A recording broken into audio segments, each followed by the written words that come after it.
2026 yilgi yangi Chevrolet Spark bu kichik o'lchamdagi avtomobil bo'lib, zamonaviy dizayn, tejamkor dvigatel va ilg'or texnologiyalarni o'zida mujassam etgan.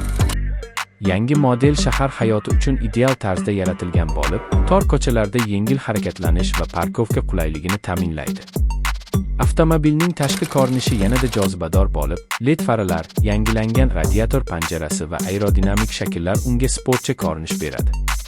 2026 Spark'ning kuzovi bir nechta rang variantlarida taqdim etiladi. Shu jumladan 2 rangli kombinatsiyalar ham mavjud. Salon ichki qismi zamonaviy materiallar bilan bezatilgan. O'rindiqlar qulay, multimedia tizimi esa 8 dyuymli sensor ekran bilan jihozlangan. Android Auto va Apple CarPlay qo'llab-quvvatlanadi. Avtomobil ichida Wi-Fi tarmog'i va USportlar mavjud bo'lib, yo'lovchilar uchun qulaylik yaratadi. Texnik jihatdan yangi Spark 1.4 litrli benzin dvigateli bilan jihozlangan bo'lib, u tejamkorlik va ishonchlilikni birlashtiradi. Avtomatik yoki mexanik uzatmalar qutisi variantlari mavjud. O'rtacha yoqilg'i sarfi 100 kun uchun atigi 5-6 litrni tashkil etadi. Bu esa uni o'z sinfidagi eng tejamkor mashinalardan biriga aylantiradi.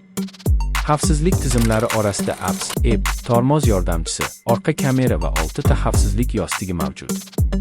Yangi Spark'da shuningdek, avtomatik favqulodda tormozlash va charchoqni aniqlash tizimi kabi ilg'or funksiyalar ham qo'shilgan.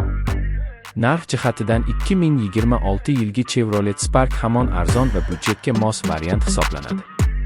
Bu model yosh haydovchilar, talabalar yoki shahar ichida tez-tez harakatlanadigan foydalanuvchilar uchun ajoyib tanlovdir.